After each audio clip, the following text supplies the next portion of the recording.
Hey everybody, welcome back to Old World Legends, where we focus on growing the community. I'm your host Mike, and with me as always is Evan. War machines, more accurately, artillery, is what we're talking about today. That's right, so we're going to dive right in. We're going to continue our beginning guide series where we're walking through the book slowly but surely. It is taking us some time. It is a big book. And let's explain war machines and what does the book present to us and how does it work? So, real fast, some people hear the word war machines and they immediately think that chariots and siege towers and like battering rams, like that's what we're talking about. No, this is specifically artillery. I mean, there is nothing in here is ever going to be like declaring a charge. Unless, To I be guess, fair, people are not wrong yeah, for thinking that those are war machines because true. technically they are. But in terms of the old world, there is a unit type classification that is war machines. And I get why they called it war machines. I kind of wish they didn't. We've talked about this before because it's confusing. I wish they had called it artillery machines or something else, right? Or Yeah. big range thingies. But they didn't. They called it war machines. And yes, the biggest confusion is like, wait, isn't a chariot a war machine? It is not technically in the rules. A chariot is its own thing, which is separate from war machines. Rest. However, we got some really good things in here. So first of all, I love this section. I don't know if people have read this section. Basing war machines. The war machine's treated as a single Thank you. model, so you don't have to have like a weird unit of skirmishers that has multiple base sizes. In all previous editions of Fantasy, like the war machine itself wasn't on a base. It was just like I have a cannon and I've got some guys standing next to it. It was so awkward, and to Yeah, be fair, it wasn't specific to them. This is the same problem in 40K, where right, and even today, there are a lot of people who very firmly believe tanks and things with treads should not be based. They should be on the table, raw dogging it with their treads. And then there are other people who believe no, everything should be based. Pros and cons to that. Not here to debate who's right or wrong. In terms of the old world, though, this was nothing or almost very few things War Machines had a base before, and irrelevant of how it looked, it created a lot of rules problems. What am I measuring to? What can see? What direction is it facing? It caused all sorts of issues and jank that people used to do in the past, where they're like, "Oh, you don't have a base, so I'm charging. I can have more movement. I could just turn around you to go." Don't even get me started. yeah, right. Thank goodness they're like, nah, they should be everything in this game should be on a base, and they've made that clear. Yeah, so basing war machines, what most people do is they follow what it says in the book. They glue their cannon to a certain base, like 50 by 50 or for dwarves, or 50 by 75 for Empire. Mhm. And then they have little crewmen next to it that just are wound counters. They just say, I've got this many wounds. Cool. And they look cool. Yes. However, what I like to do is right here. Some players like to base their war machines and crew on a single bigger base for like a little Also cool. diorama. That is Also perfectly cool. fine. Great. I love that it I says love that it's that. fine, because if anyone ever was like really annoyed that my cannon crews are on like a little bit bigger of a base and they're all kind of fully loading things into the front and stuff, that I could just point to this section of the book where it says, no, I'm allowed to do that. Yep. Now I wish, uh, yeah, there's still the issue of what does it mean to be on a larger base. Uh, Unfortunately, this is one of those interpret as you will, and there's I know, pros right? and cons with that. I haven't seen anyone really abusing that, quite frankly. I'm not sure being on a larger base is actually better for the war machine, but you can. But it just depends what you're So doing. in every instance, being on a large base is a bad thing, except if you have like a leadership bubble where being larger makes it go further. Um, But what I will say, Mike, is that people, not necessarily the large base thing, people will, especially at the beginning of the edition, took it upon themselves to abuse a rule that we're going to see coming up in a little bit, where artillery was allowed to pivot to face the target, but Yep. they wanted to start facing on the side where they were facing, behind a forest, out of line of sight, out of you're not able to shoot me, right? And then I'm going to pivot into the forest, and now I can see you, and I'm going to shoot you. And then some people were even as brazen to say, now I'm going to pivot back again. And it's like, no. Okay, no. Do not do that. Yeah, and that's just people who are doing what they can, what they believe is allowed within the system to get an advantage competitively. And I get why they want to do that. Please don't do that. Yeah, We right. certainly wouldn't let you do that at our events. It's not friendly. It's not great. Please don't do that. And also, it's Um, it's it's important to point out the difference between here's a place where the rules are unclear, talk with your opponent, and here's a place where you can try to angle shoot and you might get an advantage, but your opponent will lose respect for you. This is the latter case where you are not playing as the rules were intended, and that can lead to some serious social damage. Okay, so don't do that. Yeah. Okay, but now we get into the rules of the individual war machines. Okay, so we have basically just baseline rules for how each different kind of war machine works, and they have a different way that they fire, because these are all just ranged weapons essentially. Um, First one is a bolt thrower. So a bolt thrower is just a single powerful shot that is fired with the regular ballistic skill rules. You roll to hit, you use the strength.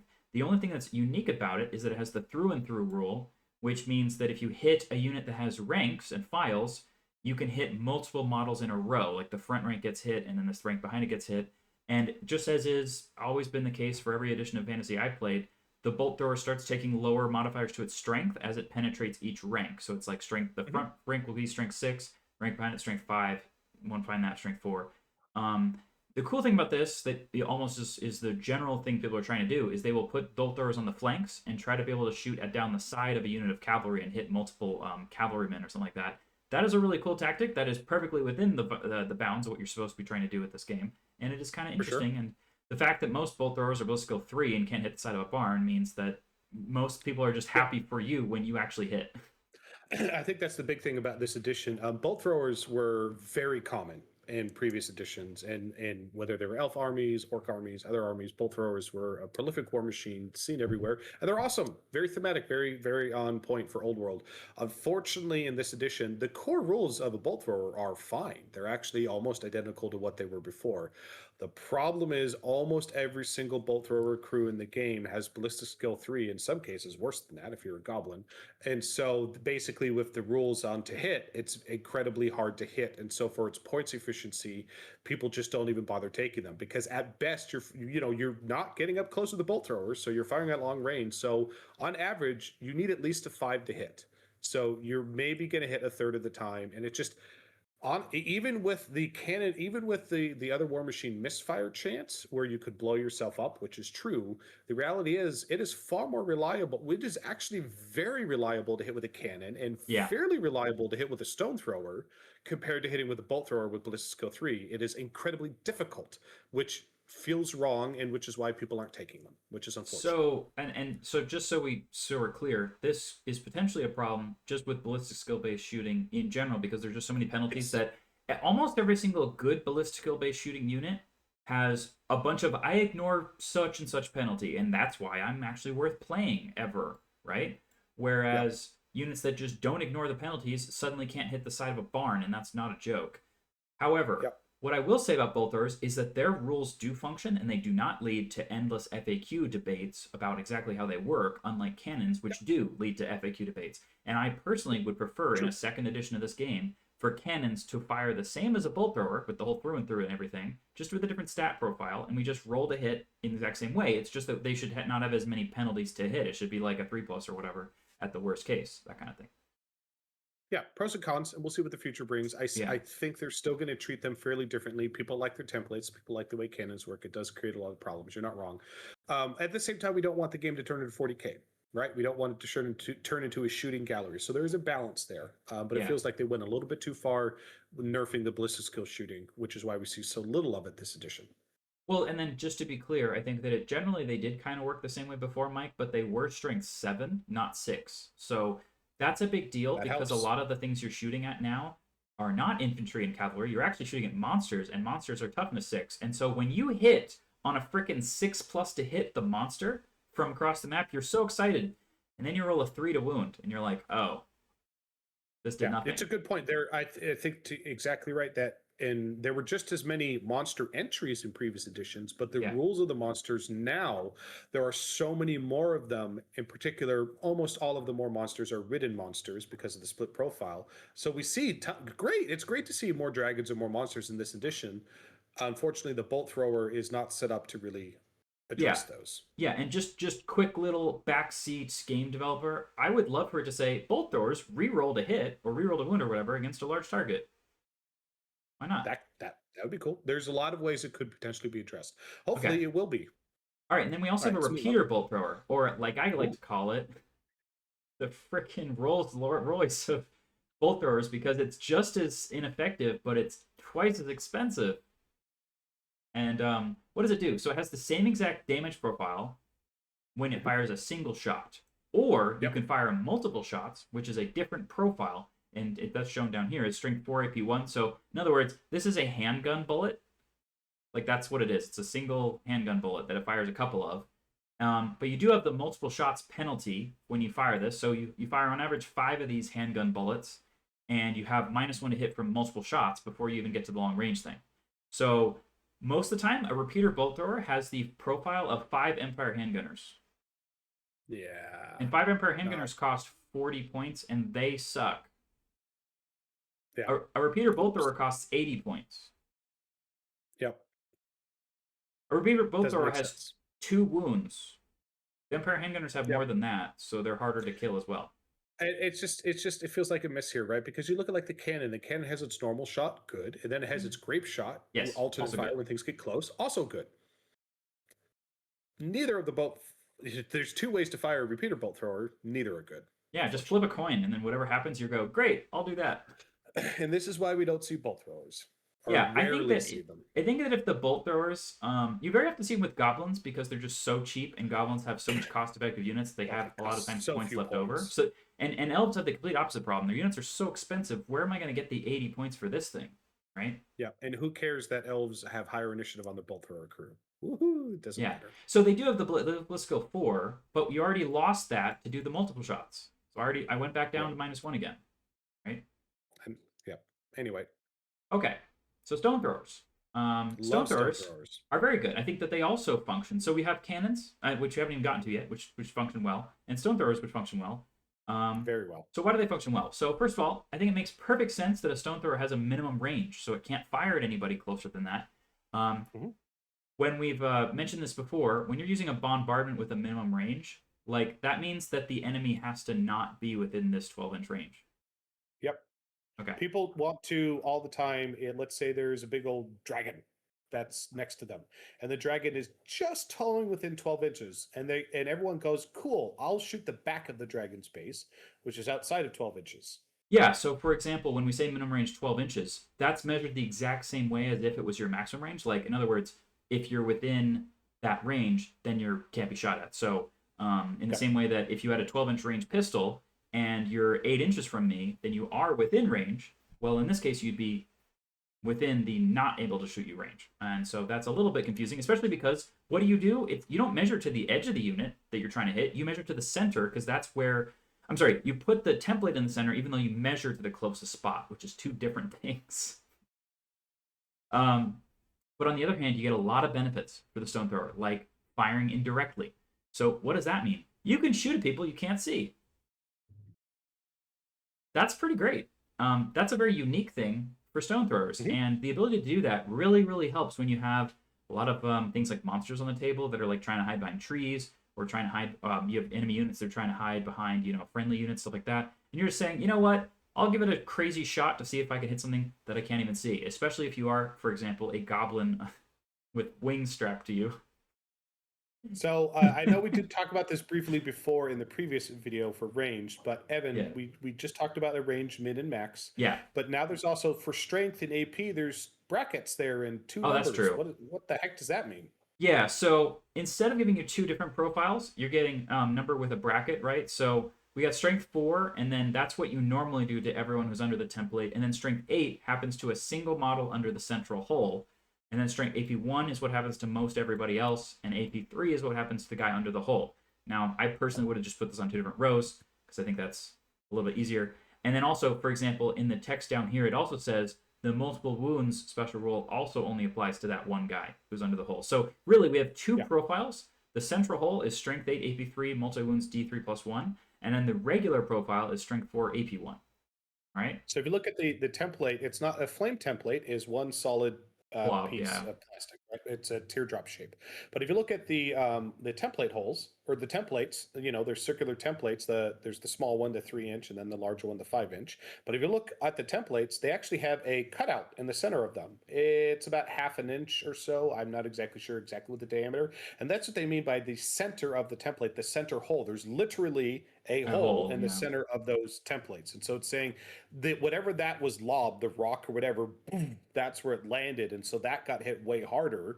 And then the radius blast, the larger size of the template, that's where all the debris and all the other crap hit everybody else. It's not hitting as hard and such. And so, again, back towards the effectiveness, we know it does scatter and such. And so the larger units are certainly more susceptible to being hit by a template because there's more models. So even when it scatters, easier to hit them.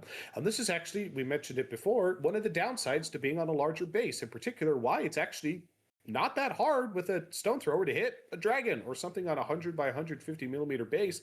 That's a huge freaking base. If the dragon happens to bring a base that big with it, right? That's true. It depends on the monster. There are definitely older profiles of older models that are on the smaller bases from the previous edition versus more things are starting to become in the 100, 150 where they should be. I'm hoping, in addition to all of those large beasties and behemoths and monsters and things, move over to that 100, 150 millimeter base, which they should be on, in my opinion, and I think they will be. I think we're going to see a base revolution or a base scaling up, course correction in addition to. I don't think it's going to happen before edition 2. But anyway, let's go back to stone throwers.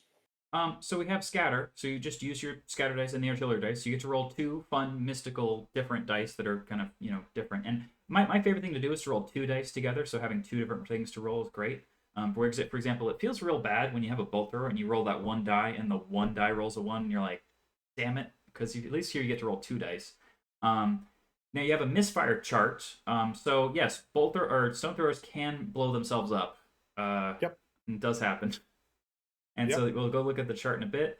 And then you get the damage. So you just use the template as normal. You just see who's under it. And the people who are all the way under get hit with strength 4. And then people who are partially under get to have a 4 up to see whether they're hit. Now, in this case, one of these goblins, so one of the guys gets hit with strength 8 AP3. Usually just roll that one first to see what happens to him.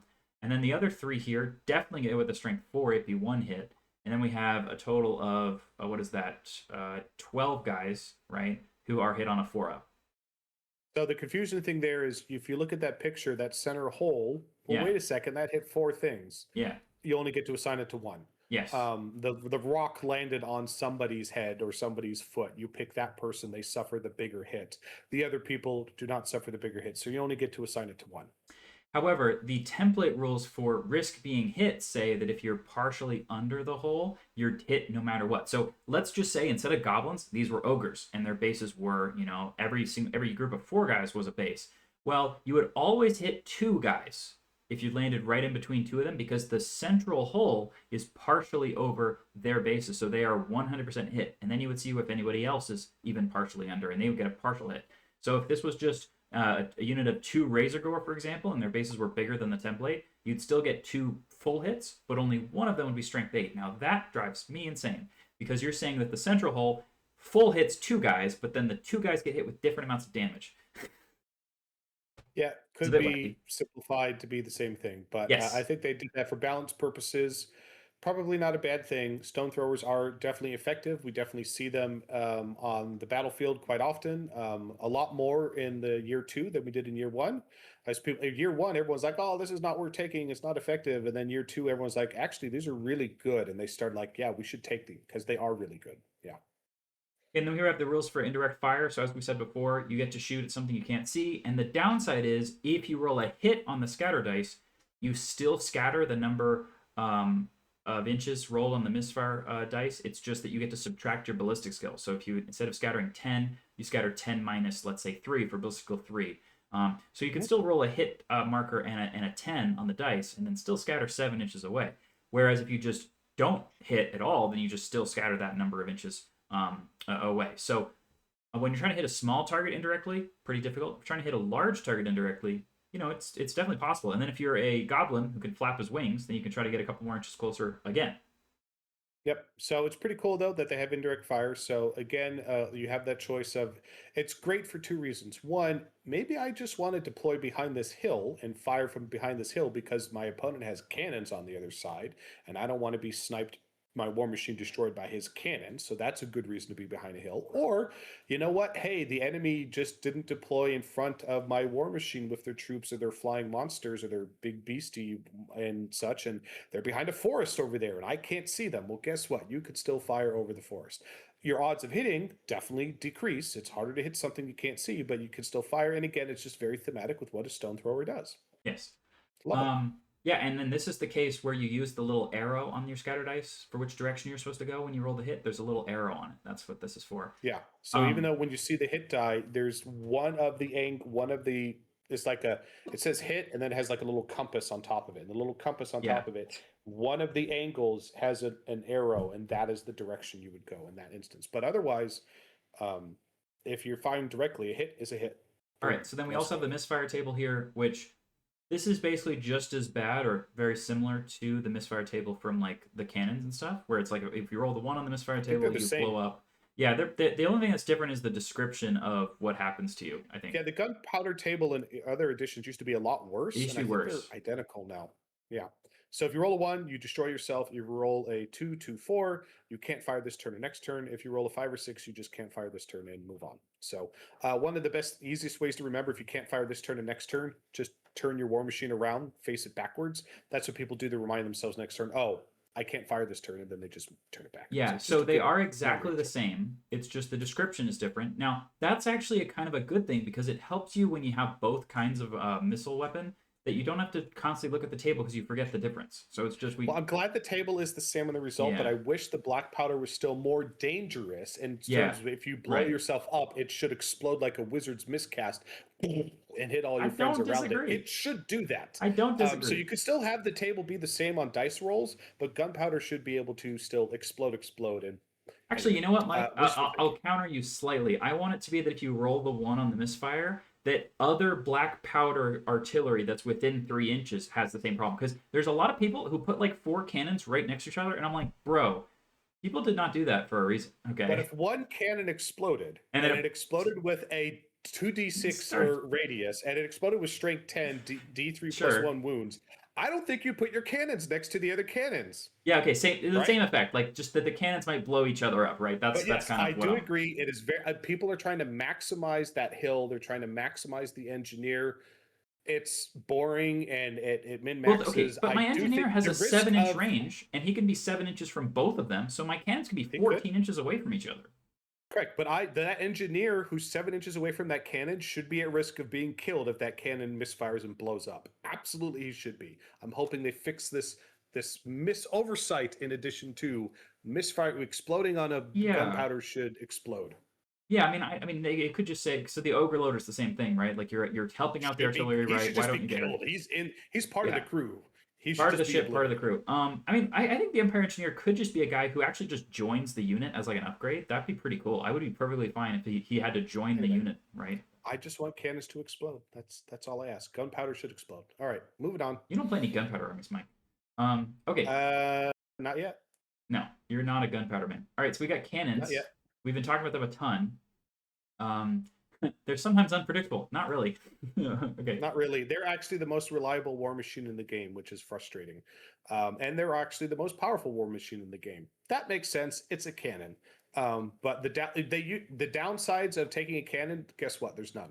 If you have cannons, the downside is often the case that you don't have access to the great cannon because you're a dwarf. That's the downside because you took a cannon that's the sadder version. You should still take a cannon. Yes. It's still the best war machine in the game. Yeah, so we've got a cannon. It has a range of 48, but this is just where you put the little cannonball. It can still overshoot farther than that, and it doesn't have a minimum range. So you could put the thing at 0. However, it has its own minimum range because it can overshoot past your target, which is fine. The regular cannon's only strength 8 AP2, which, remember, the bolt thrower was AP3. So a bolt thrower arrow, it actually has more AP on it than the regular cannonball. Good news, though, no one uses this except dwarves. Every other guy in the game has this profile. I don't know why they did this. Why couldn't you just give the dwarf the decent one, and dwarves will endlessly be grumbling about this? I don't know, because they put runes on their cannons to make them better, so it was a balance mechanic. There's no rune that gives you better AP or more damage. I don't know what to tell you, Evan. You're asking why might they have done it.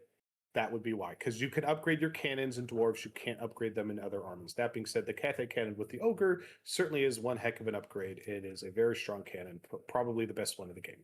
Yeah. Personally, I think we could all just save a lot of headache by just having a single profile here that's this one, and then we would not be complaining about it all the time. Okay, so a regular cannon, it has the cannon fire roll, which is how it shoots. We'll get to that in a second. Move or shoot, that's a lot of these. Almost all the war machines are that, which, by the way, means that if you had fled from a charge, which you can do, and you rally, you count as moving. So the turn you rally an artillery piece, you can't shoot it because it moved. Yep. The ones that have move or shoot, which is all of them. And keep in mind, you can flee with a war machine. Yeah. And live. You take your war machine with you. You couldn't do that in previous editions. Previously, you would abandon the war machine; it would be destroyed. Nope. Most of them are on wheels, or they just pick them up, so you can flee a charge. And as long as you don't get caught, you are good to go. As long as you need to rally, though, so you still fled. So what we don't see here, though, which we used to see, is that cannons used to just be, I have AP all, like you have no armor whatsoever, which was very good, and now they do not have that. And when people had Star Dragons that had 2+ armor save, and your cannonballs would bounce off half the time, that was very funny and very sad. They still have 3+ armor save now, but they bounce off a lot less. A lot less. Well, half as much, because now it's a 6 up armor save instead of a 5 up. So big difference. The other difference here is that a great cannon has multi-wounds D3+1, where the regular cannon has D3. Now, what the game designers don't know is that D3+1 is twice as good as D3. Because you D3 always roll just a 1. Bad. Just rolling a 1 just always feels bad. Because you always roll a 1. D3+1 feels so much better. At least you did 2. Yes, very much so. So, great cannons, yay. Dwarf cannons, sad. Okay, so how does cannon fire work? Well, oh boy. So first of all, you pick a point on the ground. Now, if you're doing this for the first time, you don't know where you want to pick because you don't know what happens next. So you have to kind of pick the point on the ground and then read all the rest of the rules and then go, wait, never mind, I want to pick somewhere else because based on what we find out later, that'll tell you where you wanted to pick, right? Now, what everyone always says, and they often do it in these games to save time, is they say, I want to be 10 inches from the back of your base. When you're firing at a big base that you want to hit once, like a dragon, yes, that is the correct choice. However, if you're firing at an infantry unit, that is not the correct choice. And we'll get into that. Now, technically, just to clarify this for people, I know it confuses people. It says you do need line of sight. Okay, right? You need to be able to see your target. Got it. And within maximum range. Now, technically, you can't see the back of like if it's a unit, you can't see the back of a unit. You can only see the front of the models, right? So technically, you can't declare that, but they're not declaring the back of the last model in a big brick of 20. They're actually saying 10 inches back from it. So because they roll the artillery dice, and we'll get into what it does. So technically, this is just to min max it because of the math, and it's not important. We'll go explain it, but you're technically saying 10 inches back. Okay, so actually I'm declaring a point that's 3 inches in front of the unit, or 4 inches in front of this, or 3 inches in front of that dragon. So you can see the point that you are declaring. It's just a lot faster to say 10 inches from the back of the base because the math of the artillery dice, the hit plus the bounce, it mathematically makes the most sense. Okay, so first we fire it, which is the first time we roll the artillery dice, which we're going to roll twice. The first time you roll it, it's how much farther than that spot does the cannonball hit the ground. So the point you aim at is always closer to you than where the cannonball will go. Yep. Okay. Because it travels, and this can do some interesting things. And plus, we'll get into the bounce. So first, one thing to get into. Let's go forward, then we'll talk about the interesting things. The second time you roll the artillery dice is how far it bounces, and then the bounce is what is called. It's in here somewhere. Yeah, like the crunch. So there's just basically rules for it stopping during the bounce. It does not stop during the overshoot. So a lot of people argue that I can pick like a point, like for example, on a hill for this blue spot, which is where I'm going to aim at. And then I'm going to bounce, or I'm going to overshot past that terrain, and then it'll then bounce from that point onwards. And that's kind of weird. I really don't like when you try to game it like that. And this is where all of the gaming it and all of the FAQ comes in, because what if you can see this blue spot, but you can't see the red spot here? What the hell does that mean? Let's go into it and at least explain some of these. There's three primary scenarios. I'm not going to go through more than the three. Yeah. Because this video would take too long. The first one is we're just on flat ground. Okay. You're good. Simple. We're on flat ground. There's no terrain in the way. This diagram is perfect. He picked the blue spot. He rolled his first how far it traveled beyond the blue spot. It landed at that red 2 inches, and then it bounced through that. Okay, cool, easy, no problem. And if there was another unit behind that unit, it would have hit them too. It would have kept hitting them. You can't snipe characters though. Different conversation. We'll talk about that later. Lone characters. I mean, units, different story. Okay, that's the flat ground open. Cool. Then the next question I was asked, wait a second, I'm behind a forest. You can't hit me. Unfortunately, you can. I don't personally like this rule. I think force should. There is a rule below for crunch, which says if you hit a monster or behemoth, the cannonball stops and it won't keep going. That's what the crunch rule says. It doesn't say large target, it's monster or behemoth. Now, it does say it will also stop if it hits impassable terrain. A forest is not impassable terrain. So the way the rules are, if there's a forest and there's a unit behind the forest, or hey, we're hiding behind the forest, cool. The person with the cannon could pick the point in front of they can't pick it into the forest. They can't see into the forest. They can't see beyond the forest, but they can pick a point in front of the forest, and then the cannonball can travel and then bounce and still hit things behind a forest. I don't personally like that, but that is how the cannon's ball works. So that's rule scenario 2. Through other terrain that's not impassable. Scenario 3 is the hill one. They have FAQ'd this, and even after they've FAQ'd it, there's still plenty of debates within the community in terms of how this works. So this is how we play, and this is how we have it in our OWL FAQ. Our understanding, rules as intended, based upon the FAQ. If the cannonball lands in front of the hill, so let's say that goblin unit, Evan, let's say that was a hill, right? Yeah. So if the cannonball landed in front of the hill, and then it bounced into the hill, crunch, it stops. So if the unit was on top of the hill, doesn't get hit. If the unit was in front of the hill, it would have got hit. Okay. Scenario 2, the cannonball, he picked the point he could see in front of the hill or on the hill, and he rolled his how far it goes. It lands on top of the hill. Yeah. Cool. And then it bounces from there on top of the hill. The way we play it is that it lands where it lands if it's on top of the hill, and then it will bounce through the hill, the top of the hill, because it landed on top of the hill. Then it will stop. It will not travel down like some sort of weird magnet that follows the ground and hit things behind the hill. So we do now. Some communities do rule it that no, based upon their interpretation of the FAQ, if it lands on top of the hill, it now crunches. It now stops. So you only hit that one point. That's not the way we play it. If it hits the top of the hill that we play it, it bounces across the top of the hill, but it won't go down the hill or hit anything behind it. That is how we play it. The third scenario with this is the cannonball. You'd say you pick the front of the hill, the goblins, and let's say you rolled a 10. It actually lands on the other side of the hill. Technically, it would land there and then bounce, and you could hit things behind the hill. I'm also not a fan of this, but our understanding of the way the FAQs are written and the way the core rulebook is, this is what the designers intended it to work, just as they intended it to shoot through a forest. I don't particularly like that, but that's the way it's written, FAQ'd, and how we're interpreting in our community. Different communities will interpret this in different ways. Check with your local gaming group. Right, and keep in mind, the whole reason why this is really messy is because it says, not choose an enemy unit you want to shoot at. Oh, no. Choose a point you can see on the ground. Which means I can see that point over there on top of a hill, and I'll just hope that when it bounces or overshoots, right, that it'll then be passed and bind the other side, and it'll get you, oh, you daring dastardly devil. Gamey situations, you can game it. Now there are 2 more scenarios. I can talk about one, and Evan, you can talk about the other one. So the first one is so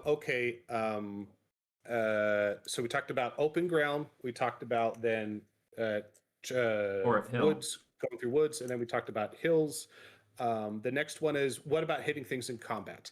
They made it very clear in the FAQ.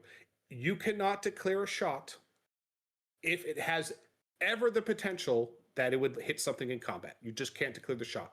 There is no, because people would totally exploit the heck out of this and game the system to hit things in combat. And so now you cannot even declare. So even though I'm declaring a point 20 inches away from that combat, so because I want to hit this other thing. Nope, sorry, you can't do it, because if you rolled a 10 and then bounced another 10 and you would hit that combat, you cannot declare that shot. Yeah.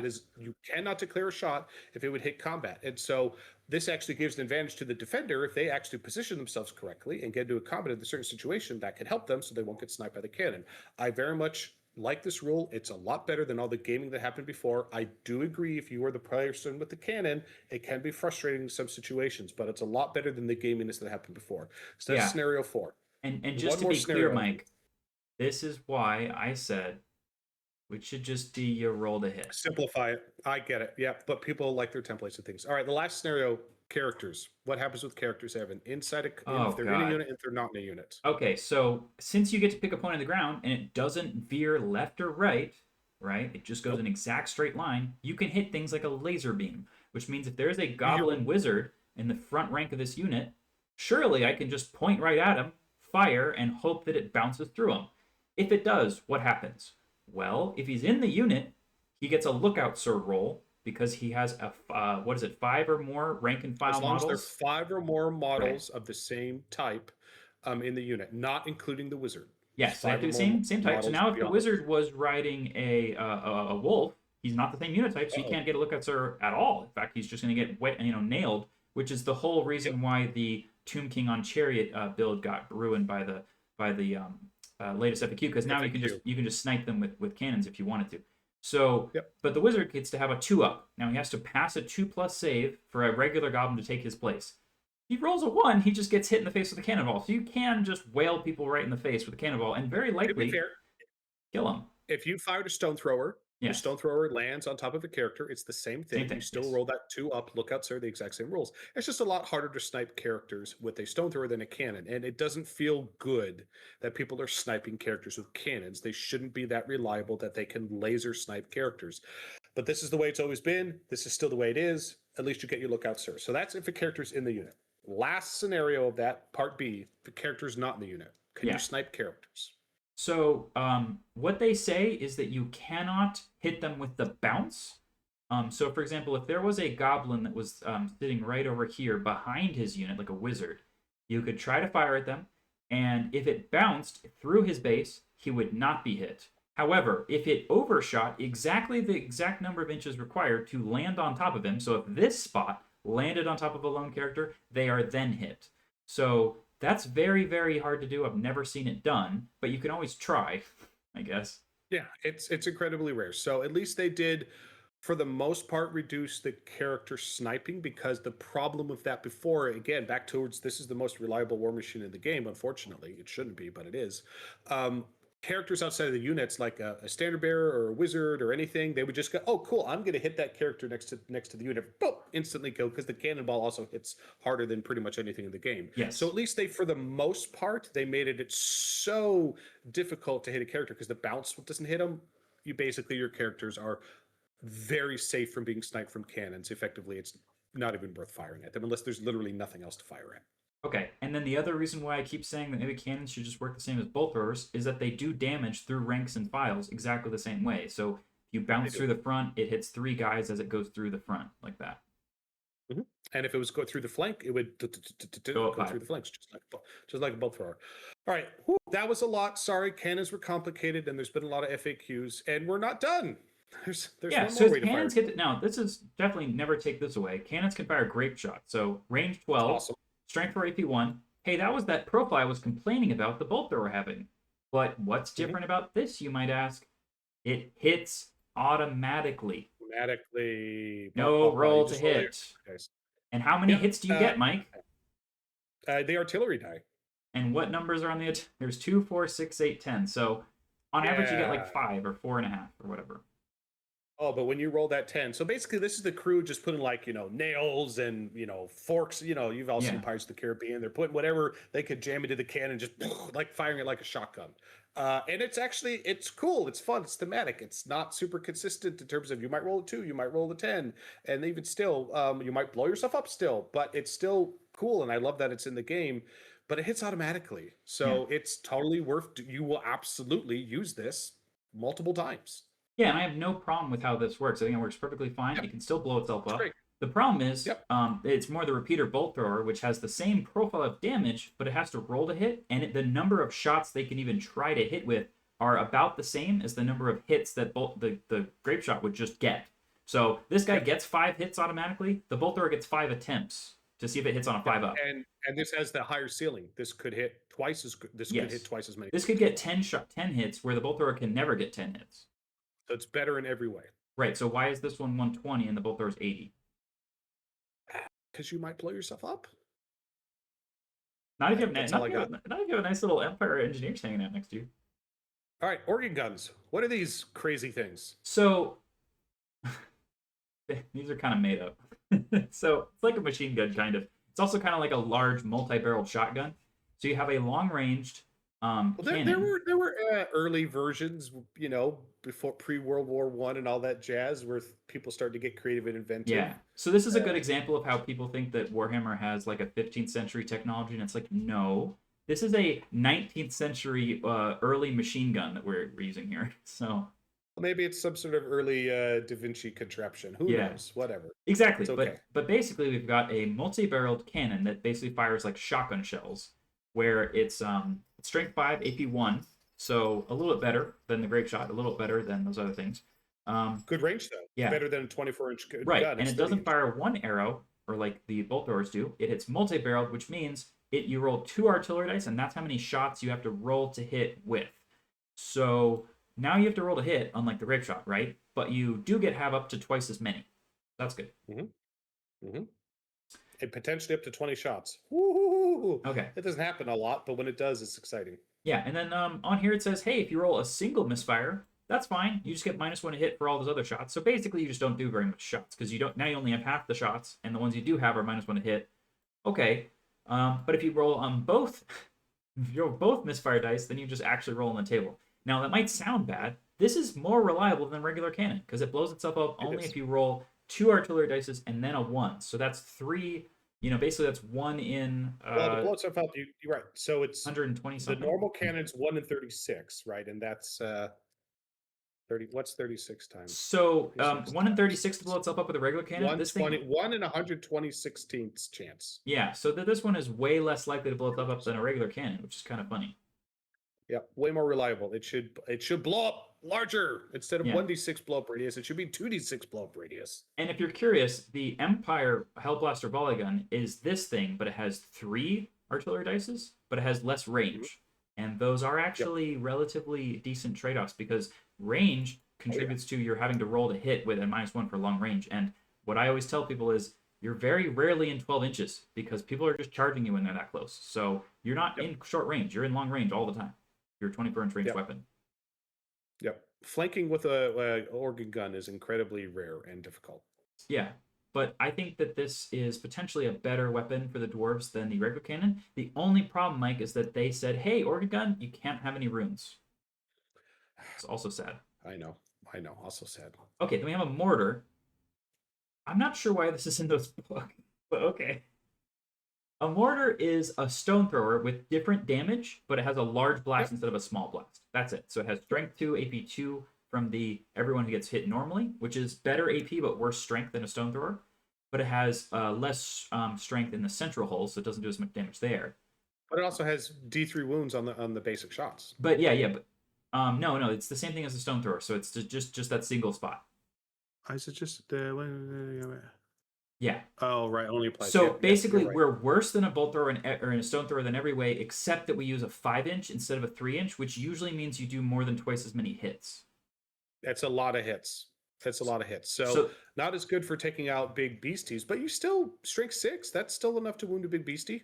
Yeah. So the only problem with the mortar is that it's when people have toughness 4 in hordes, like Beastman Gore, right, or Graveguard, then you do nothing because you have to wound on 6s. But when they have toughness 3, like elves, you just murder people like crazy. So it's very inconsistent how good it is. So it's perfectly fine to bring to fun games. It's just unreliable at the competitive level when you have to bring every single point needs to be good against every single enemy, right? That's honestly, I wish they would change it so the base strength was strength 3 and just reduce the AP by 1. If it was strength 3 AP 1 for the large template, I think we'd see it a whole bunch because they said no more AP, which doesn't make sense to me. It should be less AP because it's a big blast. I love mortars. They're super cool. We rarely see them. I would like to see them. I hope they update the profile at some point so we see them more. All right, now here's my favorite one. The fire thrower is my favorite artillery piece, okay? And it's also the one people get wrong a lot. In fact, we just, literally at the event 2 days ago, we had people playing with fire throwers and someone didn't understand how they worked. So to be fair, we never see fire throwers on the table, so they probably have never played against one in this edition of the game. So here's another example of what AP will a weapon have? I have no idea. Let's look in the book because I would, in my mind, fire would just go around your armor. Like, how's your armor protecting you from fire? I don't even understand that. But I'm Um, pretty sure if you were shooting a flamethrower at me, I would rather have a metal trash can lid than nothing. a metal trash can Now, lid is different than a it's plate of. not going to work. My point is, I'd rather have a piece of metal on my chest for at least half a second than nothing. Sure. Okay, so what does it do? So we've got range 12. Oh no, that's really short. Hold on, we'll get to that in a second. Strength 5 AP 1, so similar to the organ gun, right? In fact, brace yourself, because that means we now need to compete against the organ gun, because everyone has a flame cannon, or also has an organ gun type thing, and they need to then figure out which one they want to bring, right? Yep. So it uses the column of fire rule. You place a flame template on the ground, kind of like a cannon, up to so that the narrow end is within the front arc of the artillery piece, and that the it's 12 inches up to 12 inches away from where the cannon is. So that means that the flame template, which is about 9 inches long, can actually be hitting something that's 21 inches away from where the cannon is. Then you Yeah. roll an artillery dice, and that's how many more inches it jumps forward, exactly like how a cannon would It actually overshoot. fires quite far, but just people see 12 inches and they don't dive into the rules and they just think it's very limited range. It actually fires an incredibly long distance. So if you do 12 plus the flame template's length of about 9 inches, however, the center of the hull is about 7 inches, so that's about 19. And then you roll the artillery dice, which on average gives you something like 5. Then you go about 24 inches away is your optimal range for hitting something with fire, which is very similar to, for example, the Hellblaster volley gun. I think, Mike, the actual reason people don't bring this is because then every single guy in the unit is hit on a 4-up because it's a partial, because the flame template doesn't cover anybody, Yeah, I right? wish it was just more effective at hitting Well, people. because the flame templates are just kind of small. I think that if you're hitting anyone with the flame template, you should probably just like have a partial on a trip or something, because the flame template will never fully cover anybody, like ever. Yeah, It you're doesn't right. happen Because it's not it doesn't because the biggest difference is like you're typically hitting the stone throwers and in mortars the and things center. directly on the center of the unit. Oh, okay, I'm hitting maximum hits. But at the teardrop shape, you're firing that at something at even if you landed perfectly on them, you're not going to hit as much, and because the units aren't going to be they're not going to be really deep units. So it just I thematically it makes sense that it's the different template shape, but in terms of mechanics, it actually rarely hits nearly as many. It would be different if it passes through whatever it passes through gets hit, like a cannonball or a bolt thrower. Whatever it passes through gets hit. If they did that, I bet you would see a lot more of these, and quite frankly, I think they should. Also, you should be able to But shoot them into combat because you're a Skaven, and that's what Skaven do. well, that's a Skaven specific thing. But even for the door, like again, if you took this exact same profile and you just said it like a cannon, once it moved forward, the gout Yeah, of flame, anything that the template passes over gets automatically hit, yeah. just like a cannon Or just no partial as well, because the it- cannon doesn't have to partial hit people, right? right. Or you're like, well, that's too powerful. Okay, well, to your point, don't make it a 4+, make it a 3+, make it a 2+. They get hit, but just it needs to be more effective at hitting things because its template is already smaller. Yeah, so this is a thing that it has no strength 8 multi wounds thing, so it's not good against a single target. There's no central hull guy here. This only No, hits like rank and file guys, and very brace, often a perfect flame template hit will get like 4 or 5 or 6 hits on a unit of infantry on 25 mil basis. a perfect hit. A perfect hit. And Organ gun will get about that every time. Yeah, which is why, and it has, yeah. I think they need to take another look at these rules. Also, another one where the dwarves don't have no runes they could put on. Now, if they could put some freaking runes on this crap and say, hey, you always hit partial, or hey, you re-rolled a wound, any kind of rune that just jazz this thing up, suddenly you're going, okay, now I'm in the mood to play this. But because you have no way to change how this works, it's very sad, I think. Yep. So hopefully it gets another look at in the future. Okay, and then here's the Misfire table we already covered. Same thing as before. We did it. We got through War Machines. Whew. So Yeah, there's a lot of them, a whole bunch of them. They're really, really cool. Some of them you probably haven't seen on the table because they just aren't as competitive as the other. Because again, you're always making that choice of, well, I can almost every army that can take the good War Machine can take the not as good War Machine, and so you never see the not as good War Machine because why would you ever take that? That makes us sad. We used to see them a lot more, and there's even crazier War Machines out there like the Axe Thrower and such. yes. Um, so hopefully this is something gets Yeah, but addressed at in the the next narrative event, FAQ or at least by edition 2. but at the narrative event that we just ran, the dwarf player brought a flame cannon. That was super great. cool. Yeah, I love it. Yeah, so we did see a lot of that. I think we saw bolt throwers, so we saw some good stuff there. Yep, cool. All right, so we're closing out. That's our beginning guide on war machines. That's not a chariot, and we will continue it on the next section later. Evan, any last closing thoughts, sir? Just that everyone out there needs to stay legendary, and hopefully you can get some of these rules right, because I know that these are probably ones that are more often than not getting wrong here and there. This is mechanics unbelievably complicated. FAQ answers changing it constantly. People trying to say, yes, I'm allowed to do this. No, you're not. It's so annoying. Yep. And all right, we'll see you all next time. Okay.